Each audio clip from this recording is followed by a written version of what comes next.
Hello there, I'm Novora and I'm looking to be part of your speedrunning marathon, and I'd like to contribute to it by playing a game that really does not get much attention as far as speedrunning is concerned, but has the opportunity for a lot of potential and would really benefit from it being featured in a speedrunning marathon. So for you today, I'll be playing Final Fantasy XIV: A Realm Reborn, the remake of the original Final Fantasy XIV 1.0 that has one of the most notorious reputations in video gaming history, which I'll talk about as we go along in this run. So for this particular audition, I guess you could call it, I'll be doing the 13 Light Party dungeons featured in 2.0 of the game. And so that will be the dungeons that require a tank, a healer, and 2 DPS under normal circumstances, but you also have the option to run the dungeons solo, which is what I'll be doing here with the chosen class that I picked out of 15 available currently, which is Red Mage. And so I'll be playing on this class for you guys, and so we're gonna get started, but before we do, we need to go into this particular inn, because that will help with load time for the coming into the dungeon and going out of it. So it's located in Gridania, this particular inn, one of 3 starting cities for the game, depending on what type of warrior class you chose to start the game as. So we're going to start with our first of 13 dungeons here, Sastasha. And time will start when the words "Duty Commenced" appear on screen. That is when I will have control of the character within the dungeon.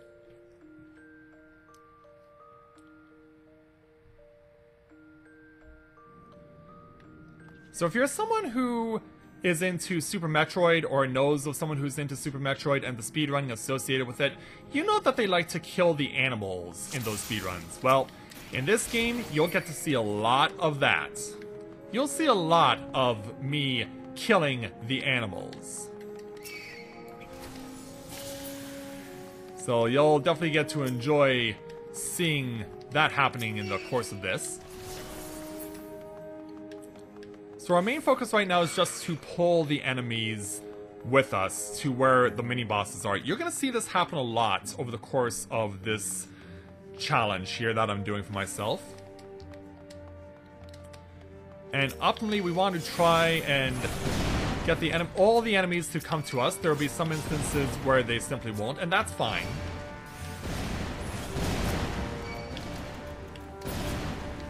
Yeah, we're just going to plow right through.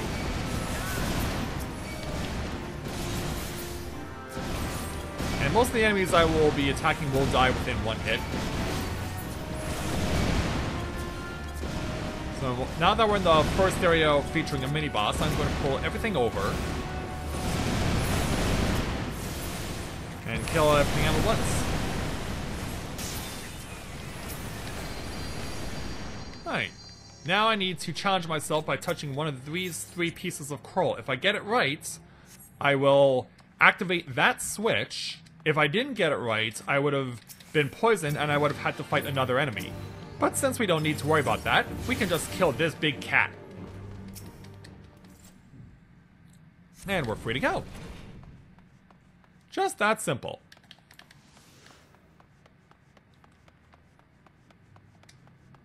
So now we're also going to have to deal with more enemies, because Sastasha here is a pirate haven, and we have to deal with the captain himself and force them to retreat. We cannot kill the captain, we're just making them retreat repeatedly. Because yeah, he's not much of a fighting man, he'd rather just run for his life. Like any pirate that would be wanting to turn tail. So ultimately we want to get over to here. And now we're going to start getting all the enemies to try and die. The sooner we can get everything dead, the better. And ultimately we want to pick up this key because it's required to open this door to move on. And we're gonna hit this guy with an insane amount of damage. Yeah, these maidens are kind of a bit scared that we just did what we did. And with good reason. Take those guys out. Yeah, these pirates are all going down. So, yeah, sorry if you're a Pirates of the Caribbean fan and you're hoping that Captain Jack Sparrow would come and save the day. It's not going to happen in this place. Yeah, it just doesn't work like that. So, Captain Madison retreated over here, and so now we're going to hit him again with a really powerful attack and force him to retreat again. And no, I will not be considering a parlay. I'd rather just keep on moving. And we're going to follow him all the way to where the boss is. All the while pulling all these bad guys. And so now, for our final boss of this first dungeon, Den here, he's basically the Zora of this game. And he, thankfully, because we're so OP, he dies in one hit. But I will not be allowed to leave until I kill everything here. So now, they're all gone. And there we go, our first of 13 dungeons is complete. And we'll move on now to our next area, the Tamtara Deepcroft. What's interesting about Tamtara Deepcroft is it's actually one of the shortest dungeons in the game, so it's really popular among those who do speedrun this place. And what's really interesting about Tamtara is that it's tied into the story of how Final Fantasy XIV 1.0 came to an end, and how it sets up for the story within the Realm Reborn storyline. The way that's done here in game is that Final Fantasy XIV 1.0, being the Sonic 06 of the Final Fantasy franchise that it was, had all sorts of problems with it, and Square Enix, realizing the error of their ways, wanted to do right by their fans. And so, to do that, they decided the best way to bring Final Fantasy XIV 1.0 to a symbolic end was to basically say, let's do a Majora's Mask and drop a moon on the world, which is exactly what they did. And so, the storyline within this particular dungeon ties in to that. So let's go ahead and pull everything in here. And kill them all off. Ooh, good. These things are actually positioned perfectly, because those things can hide behind that fallen pillar. And that can make things really hard on me. Thankfully, don't need to worry about it. And we can get a trip right to our next mini-boss.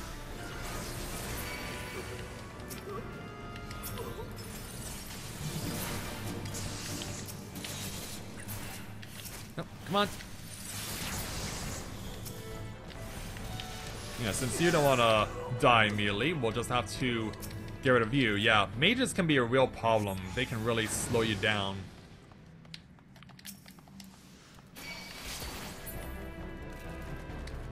And mages can be just the worst. We'll get through here, and we'll do it as fast as we can. Because this is a speedrunning attempt after all. Yeah, so being a Red Mage, I have the ability to be a spell sword. So that means I use both magic and a sword to attack. This is not one of the starting classes that the game offers you. There are a total of 8 of them, but this is not one of them.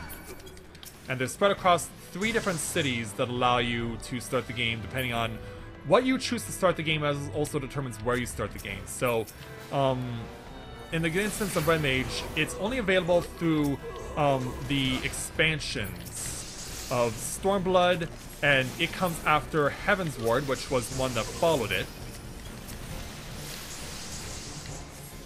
So get rid of those varlets, because they're more like harlots. And away we go. So each of the cities that starts off with has multiple classes that you can choose to start the game as.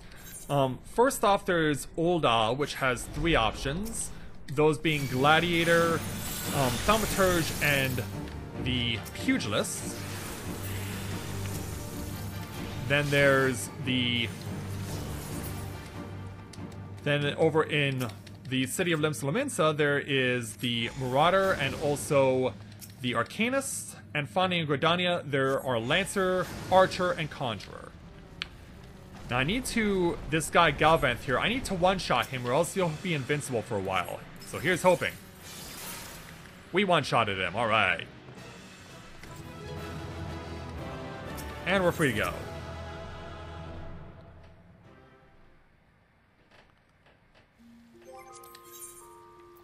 Alright, so now from one of the fastest dungeons in the game to what is by far the slowest. Copperbell Mines. You have to do a lot of interaction in this dungeon, and it can just be taking you quite some time to get all the interactions done. Plus, on top of that, the mini-bosses here are unique, and they take a fixed amount of time to defeat, so because of that, this dungeon will take longer than all the others.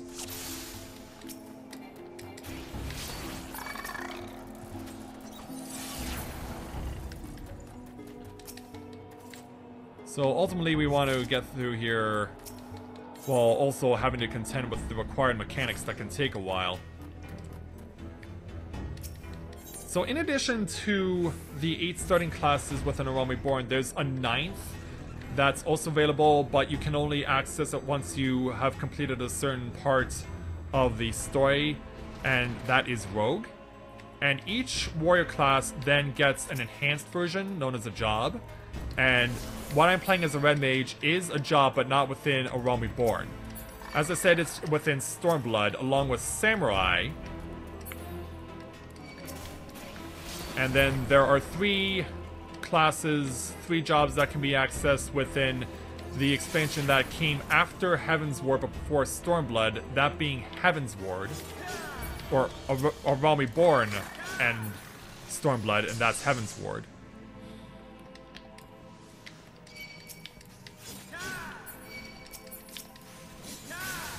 So we'll make our way through here because we need to pull all the way to the end because we need to pick up this fire sand. It is required. So once everything gets pulled over, we can start killing stuff. And then we can pick up the fire sand. And then we'll need to pick up some more. So hoping I don't pull that enemy. Thankfully we did not. And I need to pick up another pinch of fire sand over here. And then gotta set it in the chamber and then activate the detonator. And so Heaven's Ward has 3 different jobs that are available. Those being Dark Knight, Astrologian, and Machinist. And so, yeah, there's a total of 15 jobs currently that can reach experience level 70. There was also a recent 16th edition to the game, which was Blue Mage, which came out just last week. And lots of people are really getting into it. So this particular mini-boss, as it were, all the enemies come out at a set amount of time.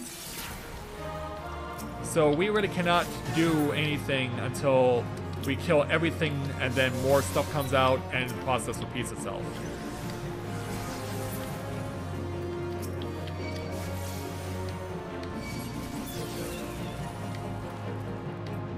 So now we have to start, now that we've killed off all these Spriggans, we have to now wait for a bomb to appear.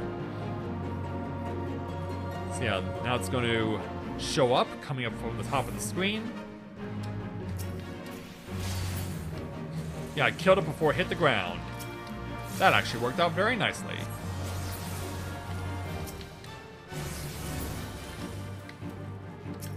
You too?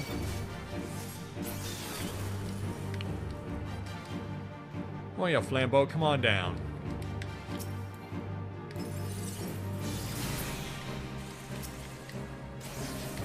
They're dead. And they'll be joined in a moment. And we gotta deal with another Flambeau. Yeah, these things are really spawning. Now we just have to deal with a Minotaur.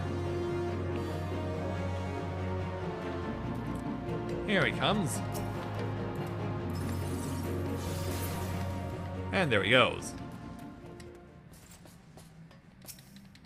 So yeah, that's the first main boss, and like I said, requires a set amount of time in order to get through him. And so now we'll move on. Yeah, kill those guys off. And now it's just me sprinting as much as I can, trying to get down to the next level. So the next level of the dungeon requires us collecting more of the fire sand. Only this time we're going to get it from live specimens.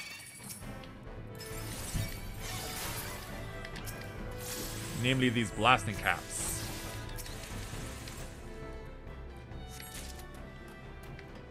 And now we have to run over to the other side and do it again. Oh wow, that worked out perfectly. Yeah, it helped that those two enemies were so close to each other. Also, I would not have been able to pull that off. So now we repeat the same process that we had initially. Now we'll go ahead and hit the trigger.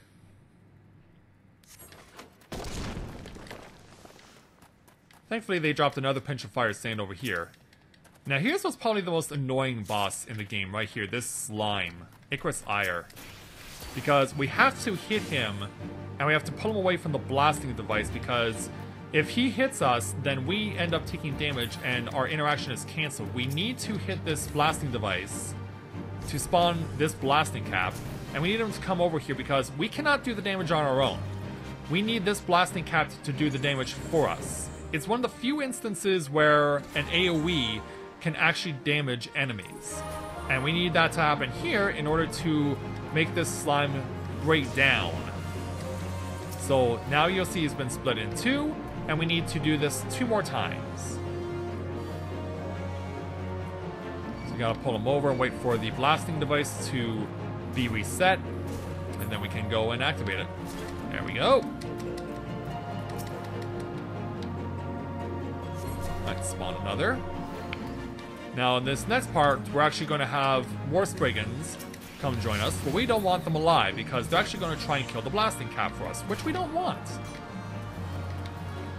Now come on over, you slimes. Yeah, or else you won't take the damage that you're about to sustain. Alright, so now it's been set into 4. Been split into 4, and so now we gotta do this one more time.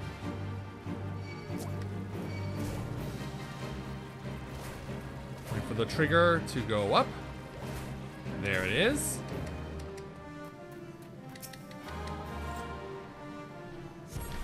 Get the bomb to spawn. And now we'll do this one more time. Now we wait for everything to explode together. So that Icarus Ire here is brought down to 8 little pieces. Which we can then do this on. There we go. Yeah, as you can see, this is already taking a lot longer than the other dungeons I've already done. So as far as my experience with Final Fantasy XIV and doing IL speedrunning, I've actually been able to get to the point where I've actually been able to set or beat over 40 world records on IL in this game. So I've been able to do that because a lot of opportunity is there for people to establish records. So I've taken it upon myself to help out the cause over the course of the past year. And it's certainly been a challenge for sure. So kill off the boss, then kill off all of you guys. And we're free to go.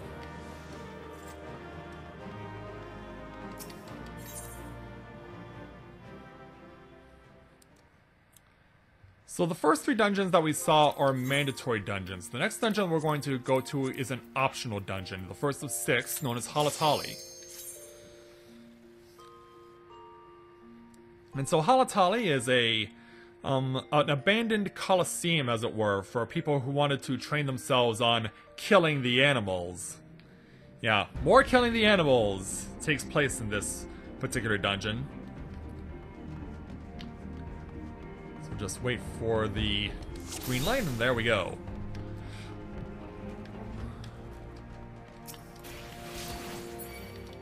But we'll try and avoid as many enemies as we can, hopefully. Because it's actually to our benefit to try and avoid enemy encounters if we can.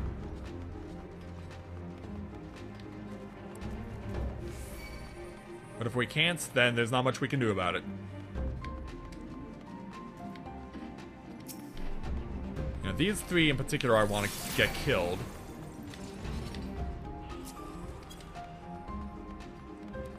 And you'll see why in a moment, because if we're lucky, we can one-shot this mini-boss and jump in here and escape from the attacks of the enemies that I just pulled. It's one of the few instances where that can actually be done in this run. So now over here, we have no choice but to activate these 5 chain winches. What we would like to see optimistically is not that. That's actually the worst result we can hope for. So now we gotta wait for these things to come and get close. Yeah, optimistically, we would like to see no lightning sprites. We'd like to either see a bomb or a treasure chest, and apparently the winches don't want to play nice.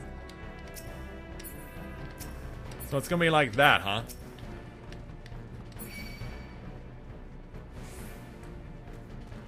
So yeah, there's a lot of room for opportunity for people to come in and set world records on IL in Final Fantasy XIV. People just have to be made aware that this is a thing that actually can happen, and it's something that people can actually do. Yeah, when you make people aware of something that's actually happening, you can actually get the ball rolling, I like to believe. So, this is... There we go. No chain sprite at all. Or no lightning sprite at all. So yeah, if we get either a bomb or a treasure chest, that's the optimal result.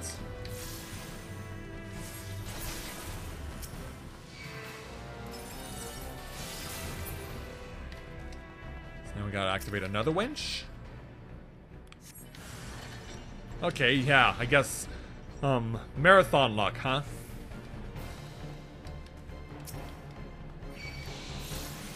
So yeah, gonna have to get rid of you guys, and get rid of you guys. You know, activate this last winch. Oh, wow. 4 out of 5? Really? Man, you guys are mean. And if that wasn't bad enough, I need to one-shot this boss, or else he'll go invincible. Thankfully, we prevented that from happening. He didn't go invincible. And I can get away from those bad luck lightning sprites. Man, they were not gonna show me any mercy. Oh, this guy's coming right in front of me. I have no choice but to fight him and his friend. So that's the way it's gotta be. And away we go off to the final boss. Another enemy that can go invincible if we don't one-shot him. So here's hoping that we can prevent invincibility, and we did. And he's on his face.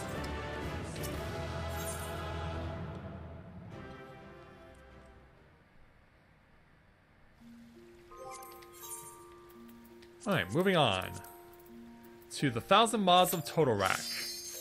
This is one of those dungeons that is required.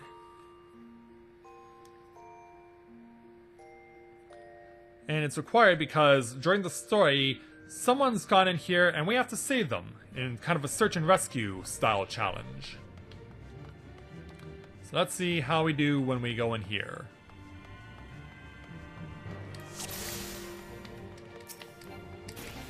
And I'll also be required to interact with specific items as well. Namely these photo cells. So it will be a necessity to get enemies out of the way so I can pick these up.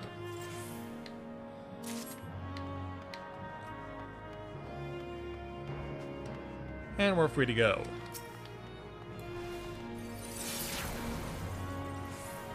Yeah, in some instances, you just gotta clear the way.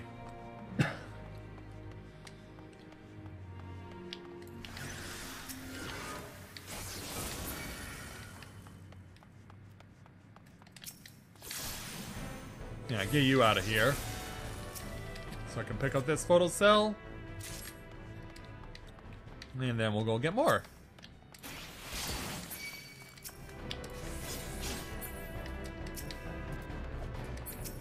Oh, he's not gonna move, huh? Alright then. Yeah, I was expecting those enemies to spawn, or rather move closer to me, and they didn't.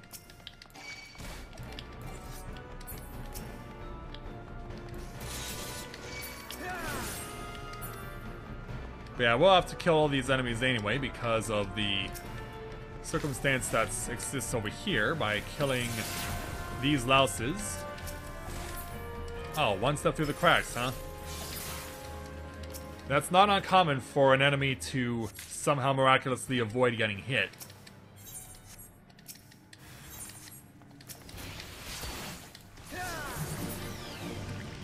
But thankfully we were able to two-shot that mini-boss.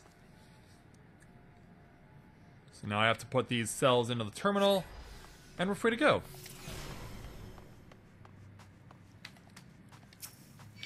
And start cutting stuff up. Oh, he picked up a photo cell, so yeah, I have to pick this one up. Yeah, like I said, these are required. And so away we go. Yeah, with the enemies the way that they are, there's an RNG factor for this second part. We aren't just picking the cells up, we have to get them from enemy kills. And it's always RNG which ones will have them and which ones will not.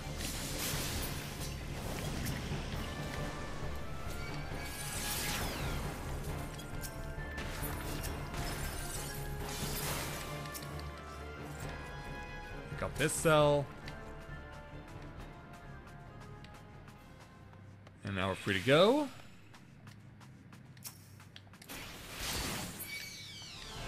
Now bring him over.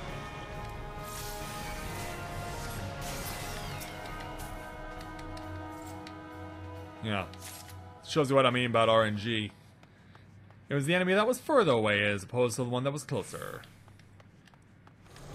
So yeah, we'll get sucked by that web further on, which actually helps us. Now in this instance, we just want to run over here. Now we don't have enough cells yet, we need 4. Which is why we're going to run over here.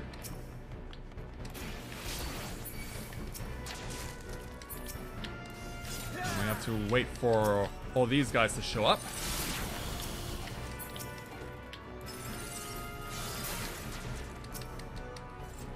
And then we can take this last cell and run back.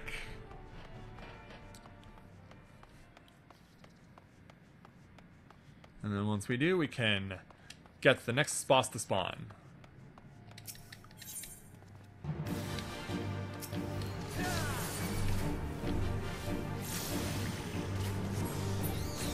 And there we go.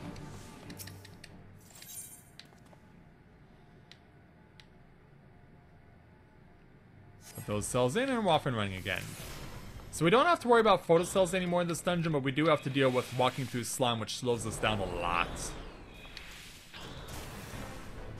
Then we want to try and cut a path as much as possible through it.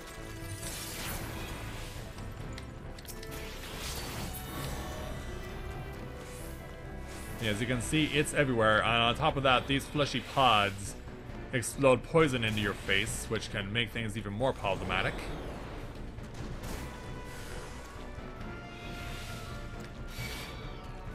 Yeah, the less time we spend in the slime, the better.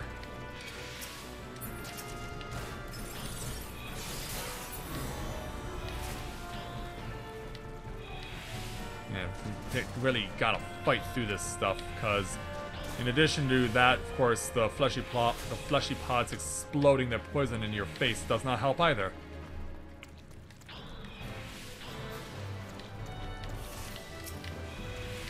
I got my sprint back.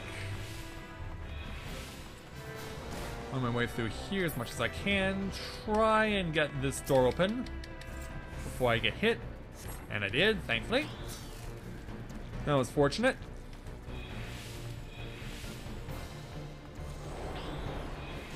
Step through here. And just keep on going.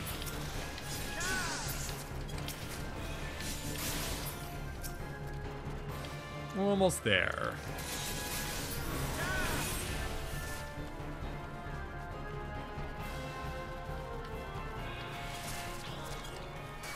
Alright, time to deal with the boss. And he's dead. Now for his little friends. And that's that.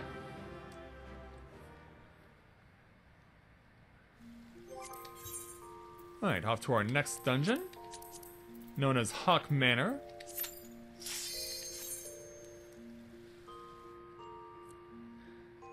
So I mentioned how the end of Final Fantasy XIV, how Square Enix wanted to do right by their fans by giving them a Realm Reborn. The way it ended was that at the end of 1.0, they symbolically ended the game by basically taking a page out of Majora's Mask and dropping a moon on the world in an event known in-game as the Calamity. So in this particular game, now that everything is all over with that,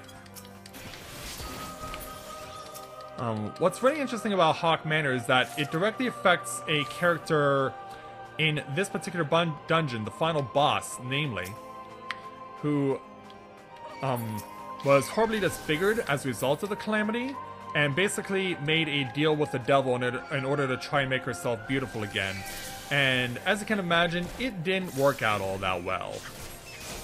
And as a result, things are even worse now, and so now we've come to Hawk Manor here in order to stop her maniacal tyranny.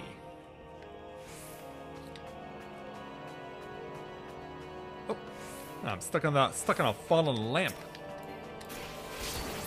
Yeah, you can get stuck on stuff in the weirdest ways. You would think, oh, I can just step over that, and you realize, oh, no, I can't.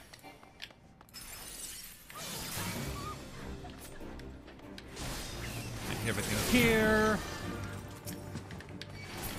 I gotta do away with the maid servants. And then pick up this key, because it is required. There are a total of 4 keys that we require in total. There are more keys that we can use to open up other doors, but we only ever need 4 in this dungeon. And one of them is going to be right beneath my feet. Right over here. And now that we have it, we can move on. Oh, that worked out perfectly, actually. Yeah, that maidservant can pass by sometimes.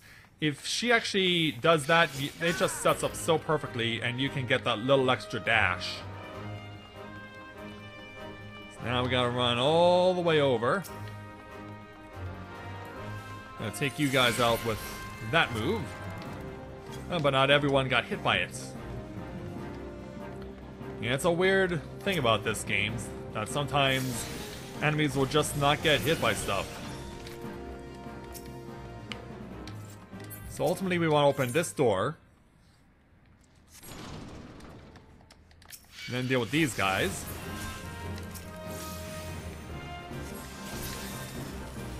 Pick up the key. And go.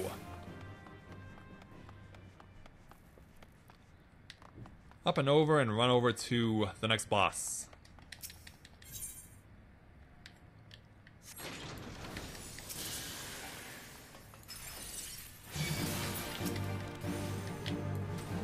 That's one, that's the other, and then we need to pick up this bloody parchment because it is required to advance further. We're going to go ahead and use the return ability. When you're not in a dungeon, return allows you to go back to whatever your home point is. Here it allows you to go back to the start of a dungeon, which is needed in order to run up these stairs, and then using the bloody parchment to take down this sealed barrier, and then once we do that, we can go ahead and get ourselves closer to our final boss. Now watch out for that move. And force the sentry to open the door. And there's the deformed Lady Amandine in all her horrible glory. And whoa, we just one-shot her. Crit hit for the one-shot kill. That worked out very well. And so with that, we'll now move on to our next dungeon, Brayflux's Long Stop. We're at the halfway mark.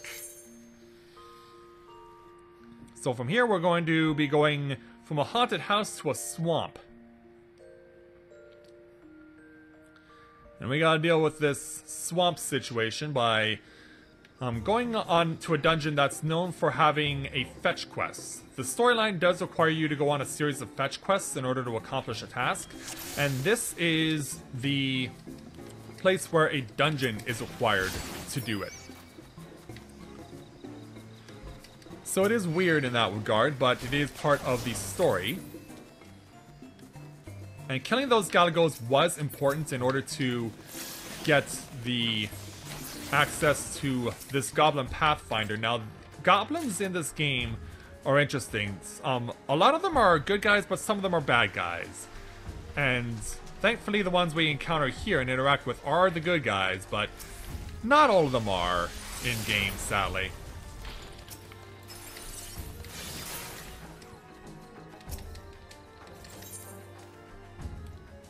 So again, open that up. And then we'll go ahead and start laying waste. Oh, it got paralyzed. Crap. Oh, that's gonna slow me down. Hopefully not too much. Now, here's an instance where I'm actually going to try and avoid enemy encounters. And as hard as that may be. But so far so good. In fact, yeah, we only started encountering enemies now. Yeah, whether that was the paralysis talking or something else entirely, who really knows? Ultimately, we want to kill this Inferno Drake.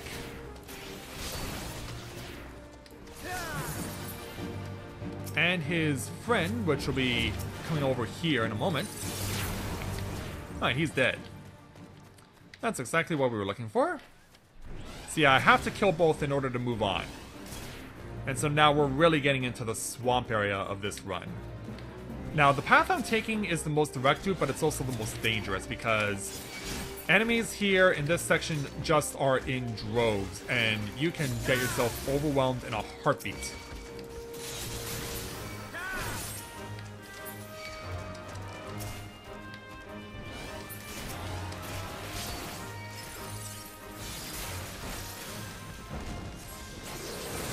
Thankfully, we got very favorable RNG.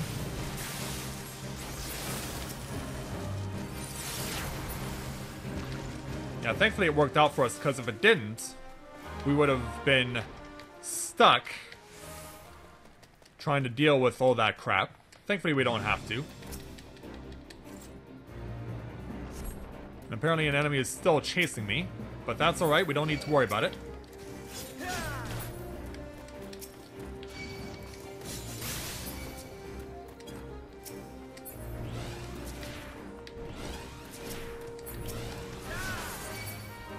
Didn't quite get the backflip that I was looking for, but that's alright.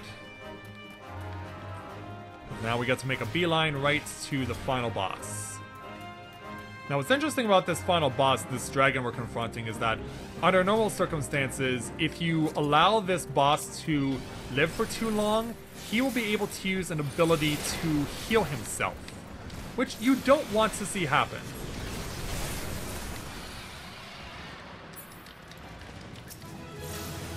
Let's get rid of these two, and then we're free to go. Alright, and we're off.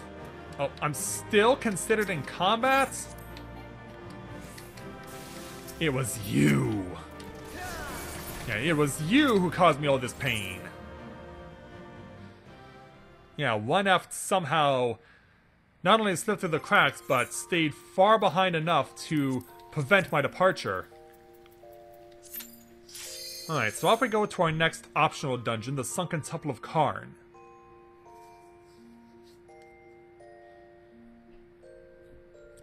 Now, Sunken Temple of Karn is one of the more technical dungeons because there's a lot of required mechanics that are associated with this place.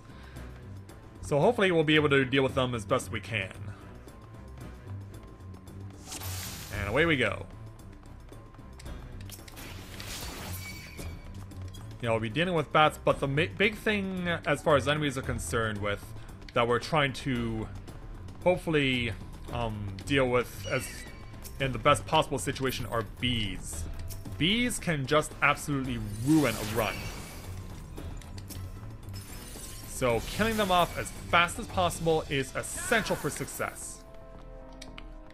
Because they have an ability called Final Sting that will absolutely waste you. And under normal circumstances in a regular party, it can one-shot. So you really need to ensure that you're keeping yourself safe as much as you possibly can, or else you're screwed.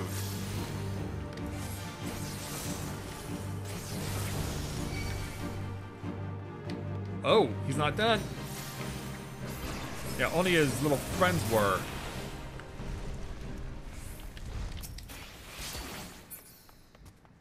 Yeah, he wasn't quite finished. But now we have to deal with these stone heads, these avoirdupois, and they have to die on these platforms. If they don't, then we cannot move on. Now those avoirdupois, we don't have to fight those. We can just run away from them and ignore them. If it was a normal party, we would have had to have fought them in order to access some particular items that are needed at the end of the dungeon. But since we're on our own, we don't need to worry about that.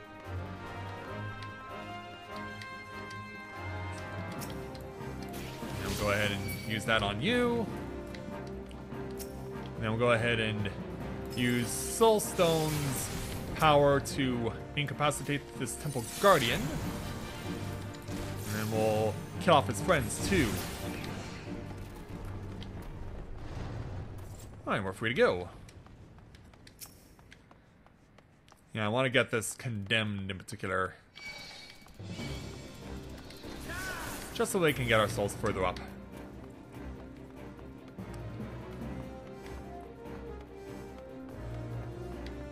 So yeah, you really have to be careful when dealing with the avoirdupois, because it can be very easy for them to not be standing on the platform, and then you have to deal with them for longer.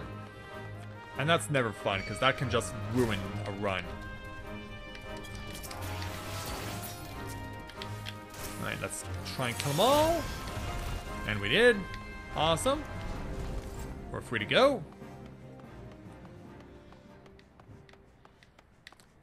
So yeah, once we get this avoirdupois then as well, the hard part's basically over.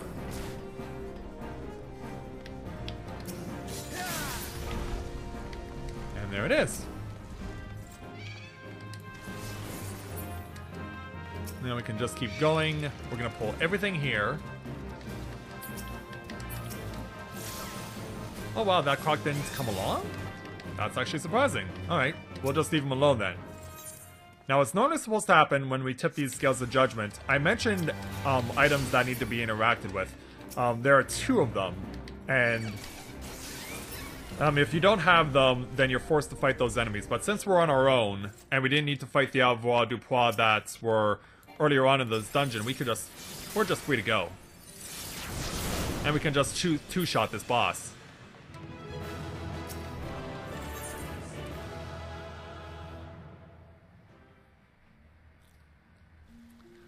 Alright, so that's Sunken Temple of Karn. Now on to Cutter's Cry. Cutter's Cry is interesting because it starts out with you required to defeat a set number of enemies before you're allowed to move on at the start, and then there's more interesting ways we can possibly save time later if we're able to.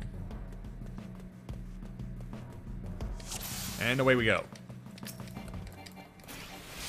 So yeah, in this instance it says slay all the enemies, so that's exactly what we're gonna do.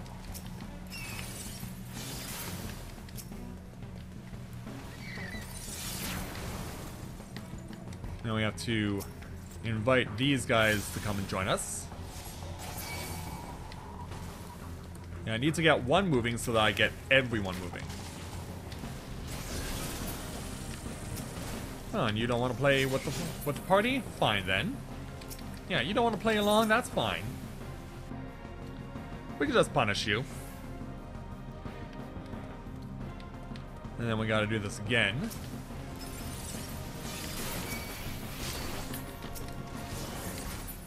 Yeah, that was a good little sequence there.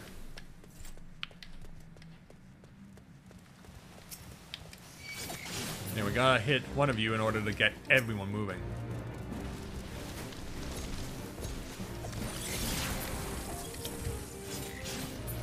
And that takes care of him.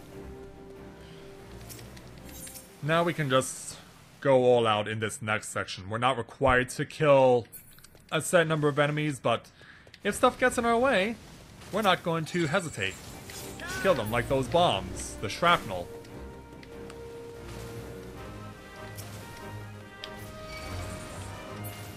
But ultimately we want to get ourselves over here to the first mini-boss. Now it is possible to get her in such a way that we can avoid having to deal with anything else. And we did, thankfully. Yeah, that worked out really well. So now we have to go around a pair of lakes. General rule is to go right first, left second.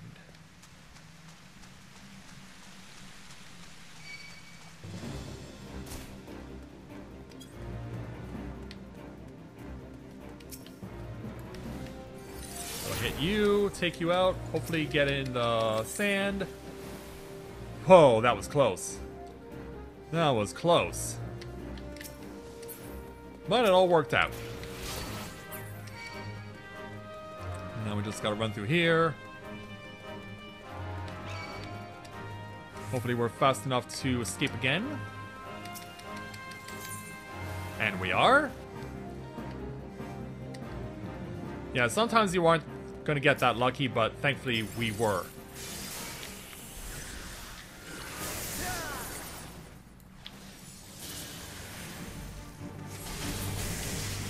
And that takes care of him. Yeah, the enemies are starting to get stronger now, so I am being required to use some more of my abilities. Yeah, the abilities on the left are the ones I will not be using as much in the run if I'm chosen. The ones on the right will be used a lot more, plus also they make for better spectacle, provided that invisible walls don't get in your way.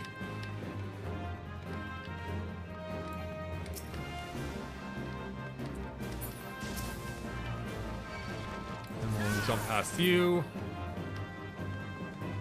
and keep on going. Wow, not gonna follow. Yeah, that does not happen often, but I'm glad that it worked out.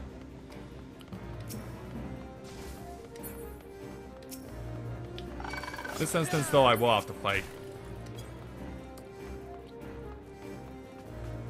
And then once we get to this fork in the road, we want to hang a right. And that'll take us to our next mini-boss, who has a really notorious reputation in this game. And wow, I was able to skip more enemies again. I'm getting really lucky with this run here at Cutter's Cry. But ultimately our goal is to fight and kill this Chimera.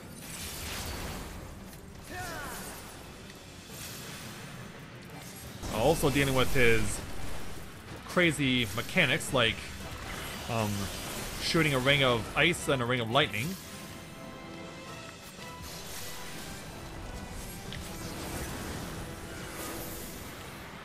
But there we go. Yeah, he got off the lightning, but he didn't get off the ice.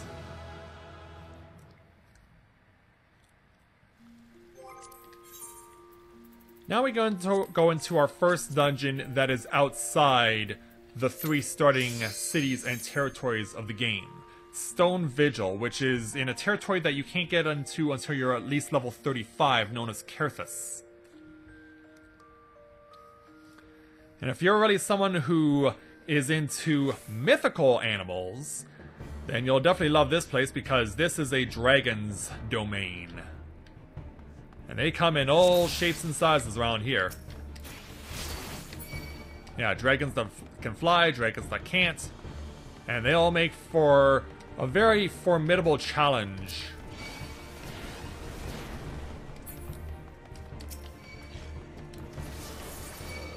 And they can just really give you a bad time.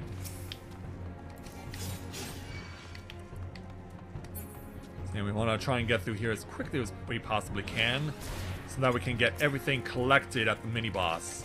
Just like we've been doing all throughout this run.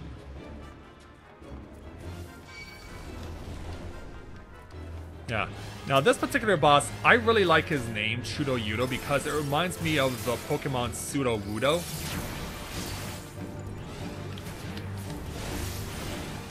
Yeah, it's always made me think of Pseudo Wudo, this particular boss. Oh, they're dead. Okay, I'm free to go. Yeah, the boss was killed, we're free to go. Yeah, we'll just carry them to the next section.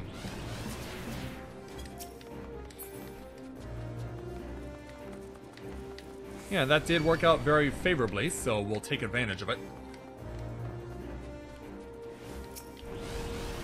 And then backflip off of you. Now we're just gonna push our way through and deal with things like these ice sprites. Yeah, we're gonna have a whole bunch of enemies chasing us once we get to our next mini-boss. Now, the next mini-boss is interesting because he has outside assistance that you have to hit with cannons, but we won't need to worry about the cannons here. We can just worry about doing what we need to do on our own. Yeah, look at all these guys I got with me. Yeah, slowly but surely we're gonna take them all out. Yeah, that thinned their numbers significantly.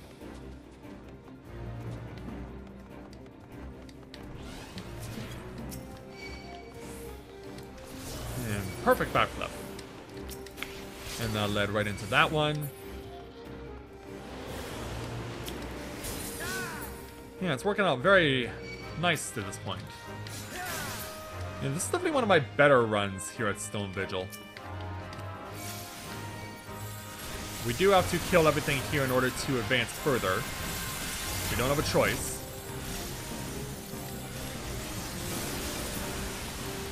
Yeah, it's a whole bunch of lag, but we gotta get through it in order to open this door and move on to the final boss. Yeah, this final boss here, he likes to escape from time to time. Fly away so we can't attack him. Then you have to dodge his swoop attack. And then you gotta try and do everything you can to finish him off. Alright, so here we go.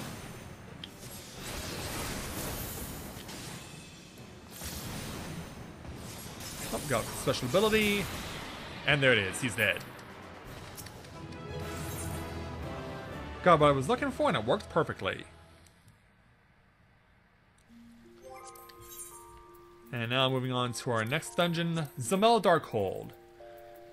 This one's one of the slower dungeons because it's another one of those dungeons that requires a lot of interaction.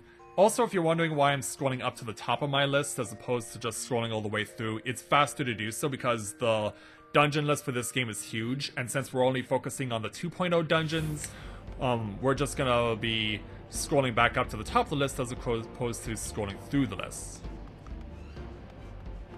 And away we go.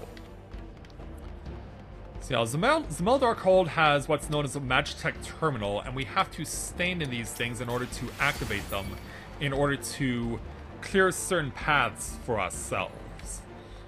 We'll also have to take this purple light into account because, especially against the first mini-boss, we have to make use of that purple light. It's an interesting little mechanic, and it's only available here, so we're definitely going to make use of it.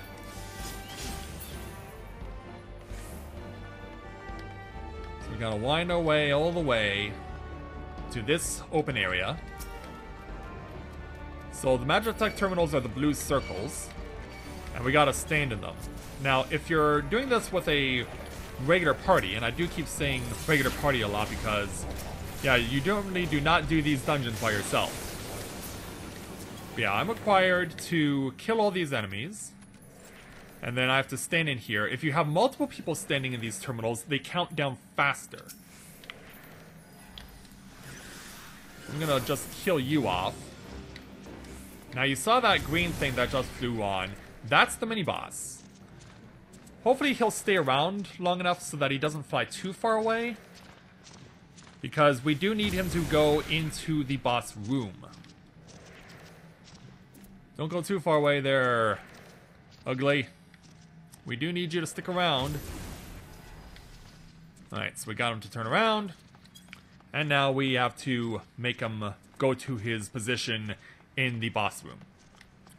And the only way we can damage him is in the aforementioned purple light. So we have to draw him into this aforementioned purple light, and then we can start to legit damage him.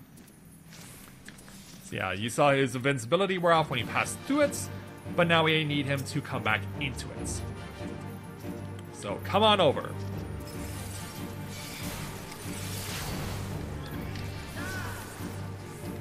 Well, that actually worked out better than I hoped it would. Yeah, that worked out very well.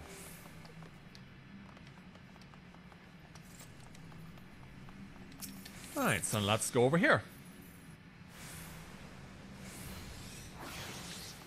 And now we'll advance further along. Now, these bone nicks you see, we're gonna see similar toads like those later on in the next dungeon. They can just absolutely ruin runs because of the way that the dungeons are set up that we're currently in. And you can just get destroyed by your party. Your party can just get completely destroyed, getting overwhelmed by the Nicks and all their friends, because they're all in a closely bunched area, and it can just absolutely ruin a run in a dungeon.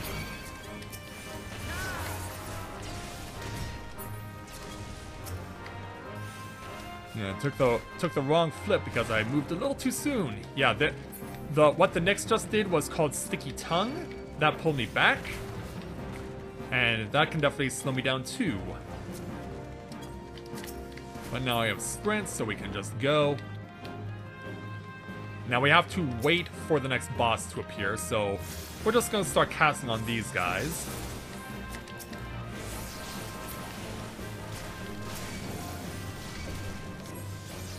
Oh.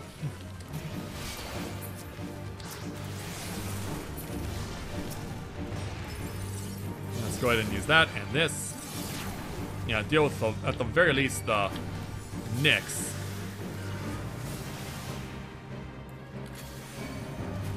And that's gone. Now you saw that AoE, he has friends up there. You might have just caught it at the top of the screen there, but they cannot be hurt, and they just throw stuff at you because they can. So now we're in another situation where we have to activate Magitech terminals. And we have to do this in order to advance further along. All the while taking damage from these orange crystals that generate negative energy that can hurt us. Then we just have to stand in here and take the damage. Now those enemies, we're gonna have to deal with them too. So we'll go ahead and pull them all in.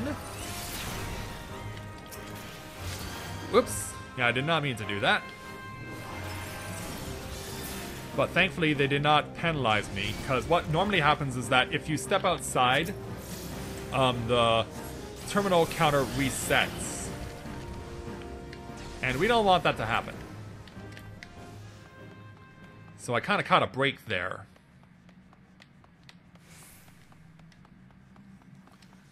Alright, away we go. Not that far now from the final boss. And we can just wind our way through here in order to get to him. And there he is. Now, Batraul here, he can be a bit of a case because if given the opportunity, he will have the opportunity to use these corrupted crystals to render himself invincible. And the less that happens, the better.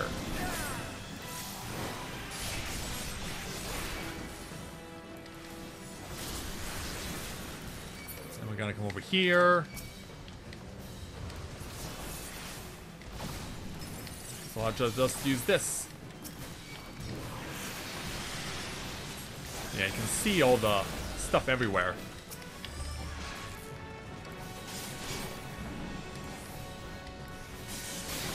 And we just cut him down, and that's it. Alright, we're almost there. 2 dungeons to go.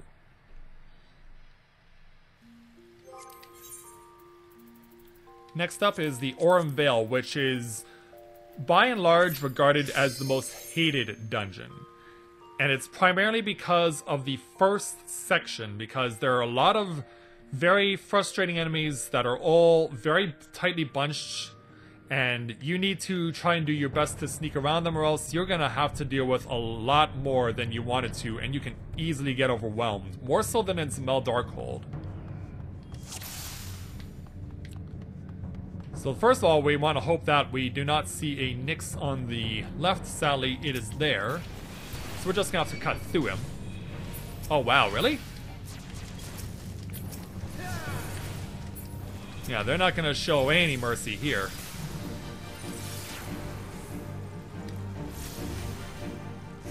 Wow, I actually got the Nyx to go away. Heck, I'll take it. And I got hit by a steam vent.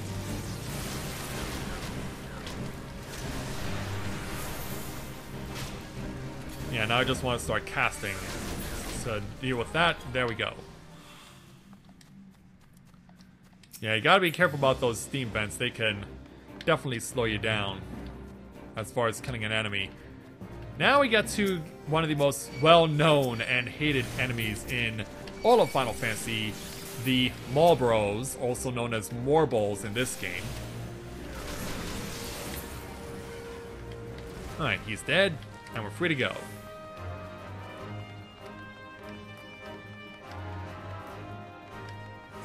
It looks like we'll have a clean line to get to the next boss, which is good, because that's what we're looking for.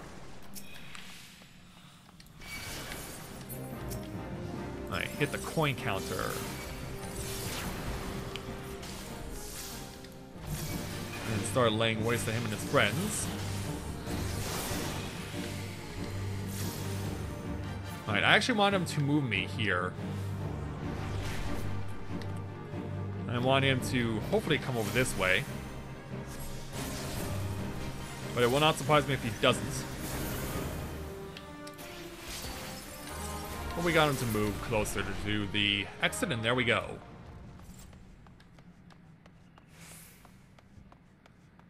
Now let's see if we can slip around somewhat. Oh! Yeah, that got perfectly wedged. Yeah, that's not gonna work.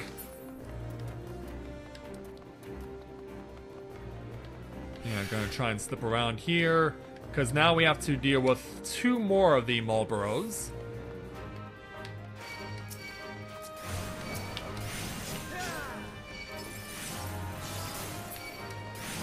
And then hit this guy.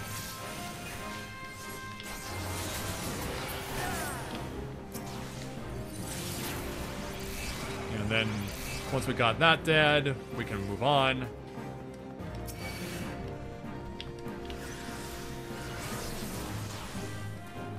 But our main worry will be when we get to the final boss, which will be, you guessed it, another Morbol. He's right over here. We can hit it.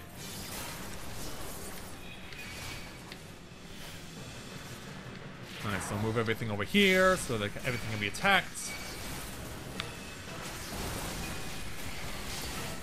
Oop, watch out for that bad breath.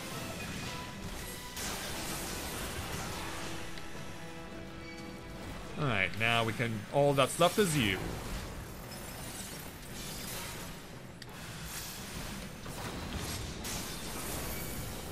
And that takes care of it.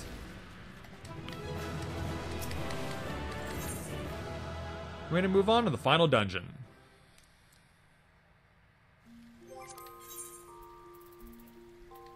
Last dungeon that we're taking on, a level 50 dungeon known as the Wanderer's Palace. And Wanderer's Palace is a really unique dungeon in this game because I'm sure that a lot of you are familiar with the Final Fantasy enemies that have appeared in a number of games known as tomberries. Well, in Final Fantasy XIV, they are enemies in this dungeon, but you'd be surprised how much lore tomberries have in this game. If you take one of the particular quest lines with one of the jobs that's available to you in the game, you can actually see how much lore tomberries have. It's kind of amazing when you see how much lore they put into tomberries of all things.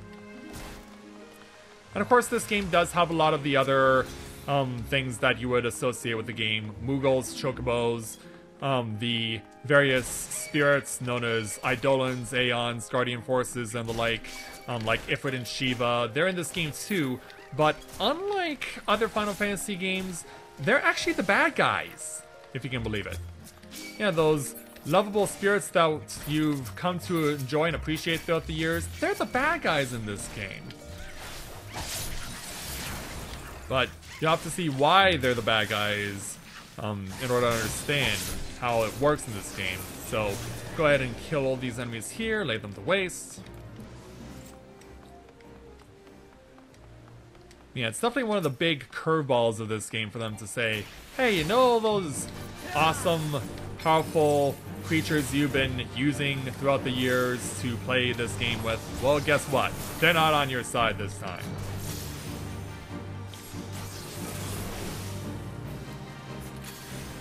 Now just lay waste to you, and we're free to go. So the tomberries will actually play another crucial role in this game, which you'll see as we progress into Section 2. So yeah, we want to have this guy die, and we're just going to trigger everything to follow me.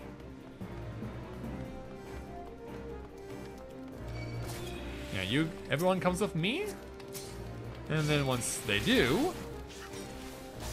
we're gonna try and kill everything at once if we can, and if we can't, then we'll just kill off what's here. Yeah, there we go. Yeah, we need lantern oil. 3 flasks of it. 2 in this particular chamber and 1 in the next. So yeah, you're aware that tomberries carry those little lanterns with them. Well, it turns out they're pretty useful in this dungeon. And here's the third device over here. Now, while the tomberries can be useful when you kill them, not all of them will be useful. And in some instances, you can't even kill some of them. Which you'll see as we run up here. Because we have to deactivate another Nimian device. Oh, staying alive, huh? Well, we took care of that. Yeah, you're gonna see this guy. We're gonna have to run from him, because he's gonna try and cut us down with a throat stab. And he has friends. So yeah, we gotta do this multiple times, running away from these guys.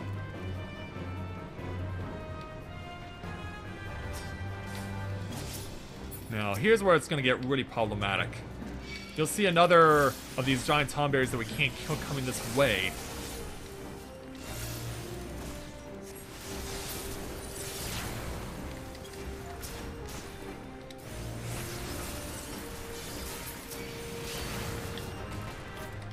Yeah, we're gonna start now having to put up with them.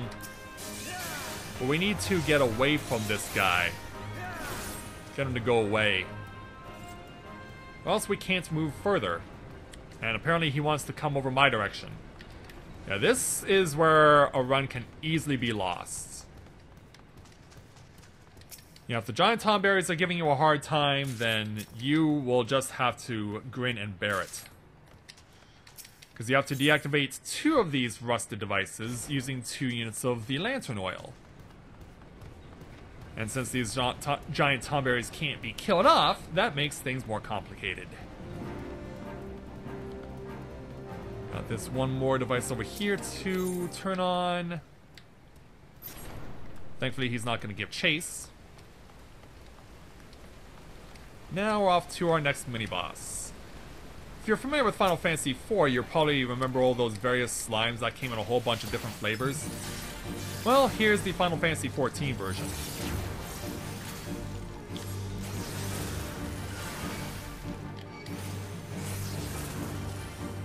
And we'll deal with these guys, get them out of here as quickly as we can. And we're free to go. Alright, we're almost there. Our journey has almost come to an end. Gotta get all these guys to follow me. And then we'll, one last time, collect everyone at the back and then start laying waste. Everybody in the pool. Literally, because we're kind of standing in an ankle-deep pool. And hit you with that. And now we can have the lantern oil.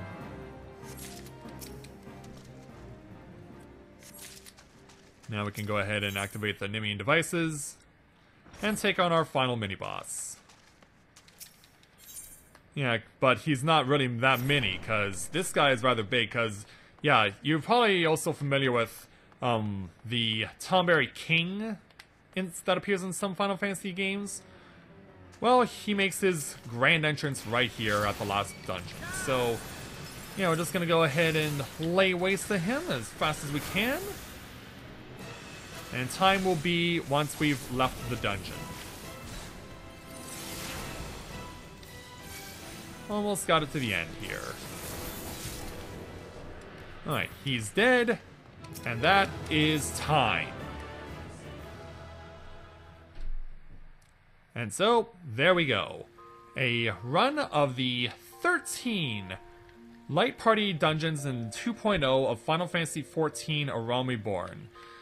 So, yeah, there you go, ladies and gentlemen. I hope that you enjoy my little jaunt through this particular journey. It was certainly something that I've been wanting to do for a while, having just recently gotten into speedrunning for the last year and trying to do everything I can to contribute to really helping to build a good Final Fantasy XIV speedrun community, because I don't really believe that there are a lot of people who are even aware that speedrunning is a thing in this game, that you can IL dungeons and get really good times. If more people are made aware, then I'm sure that we would really see a good strong influx of people coming into the game to try and speedrun it, and those who are already established would want to do the same.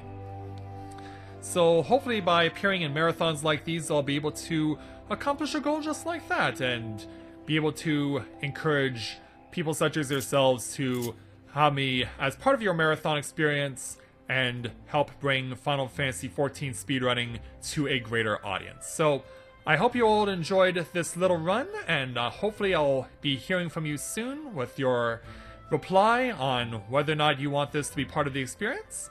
And we will hopefully hear from you soon. So thanks so much for watching, and until next time everyone, take care.